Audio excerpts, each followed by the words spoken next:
အားလုံးပဲမင်္ဂလာညဆန်းလေးပါကျွန်တော်အခုပြောပြမယ့်ဇာတ်လမ်းလေးကတော့နှမောက်ချောင်းပေးအိမ်ဟောင်းလေးအကြောင်းပါမြန်မာနိုင်ငံတောင်ပိုင်းဘက်မှာရှိတဲ့ရွာလေးတစ်ရွာရှိတယ်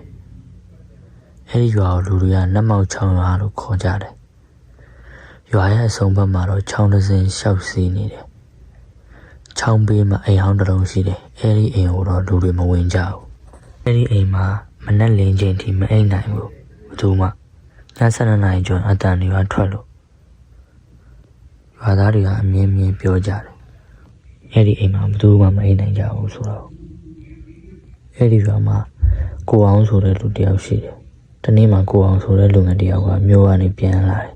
သူကရွာမှာမကြာခဏမနေဘူးဒါကြောင့်အဲဒီအိမ်ကြောင်မသိဘူး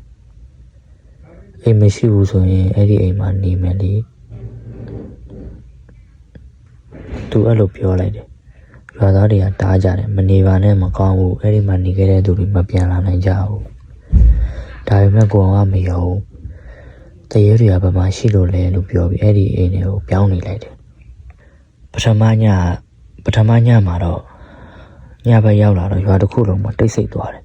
လေငင်းလေကြောင်မတိုက်ဘူးကိုအောင်မီးပိတ်ပြီးအိမ်ကိုကြိုးစားတယ်တုတ်တကားကိုတယောက်ကခောက်နေတော့အတန်တစ်ခုကြားရတယ်သူလမ်းကြည့်တယ်တကားပိတ်ထားတော့မယ်အိမ်ရဲ့သမိုင်းတော့သူကနောက်နေ့ကျတော့ရွာလူကြီးကိုသွားမိတယ်ရွာလူကြီးကနောက်ဆုံးမှပြောပြလိုက်တယ်အဲ့ဒီအိမ်ကမိသားစုတစုနေခဲ့တဲ့အိမ်နဲ့တညမှာသူတို့အားလုံးတက်ခံရတယ်တဲ့ဘသူတက်တာလဲလို့ကိုအောင်ကမေးတယ်ရွာလူကြီးကတိတ်လေးပြောလိုက်တယ်မသိဘူးဒါပေမဲ့တယောက်မှမကြံဘူးနောက်တနေ့မနက်မှာသူတို့ရဲ့ခြေရာတွေကအိမ်ထဲကနေမထွက်မလာဘူး။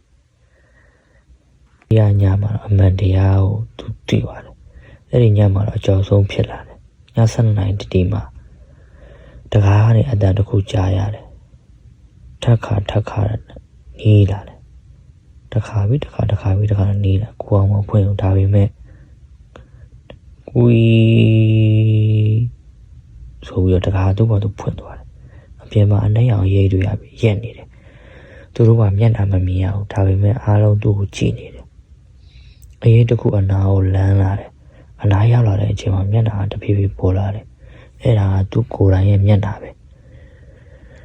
မင်းဒီနေရာမထွက်နိုင်ဘူးလို့ပြောလိုက်တယ်နောက်တနေ့မနေ့ရွာသားတွေအိမ်ကိုသွားကြည့်ကြတယ်တကားဖွင့်ထားတယ်အတွင်းထဲမှာဘယ်သူမှမရှိဘူးဒါပေမဲ့မြေပြင်ပေါ်မှာခြေရာအသက်တွေပေါ်နေတယ်အဲ့ဒီခြေရာတွေကအိမ်ထဲဟိုတာဝင်နေပြီးအပြင်ကိုမထွက်ဘူးနောက်ထပ်ပြောကြတာတော့ရွာသားတွေပြောကြတာတော့နောက်ထပ်ည7 နာရီကျော်အဲ့ဒီအိမ်တွေကနေလူသားတစ်ခုကြားရတယ်ဖွင့်တကားဖွင့်နေအဲ့လိုဆိုပြီးတော့ခဏအော်တာနေကြားရတယ်ဒါကြောင့်မသိတဲ့နေရာတွေကိုရှော့မတွန်းနဲ့လူတွေပြောတာတွေအကြောင်းတစ်ခုရှိတယ်ဒါကြောင့်ကိုထင်ရတွေရှော့မလုံးနဲ့လို့အားလုံးပြောပြချင်ပါတယ်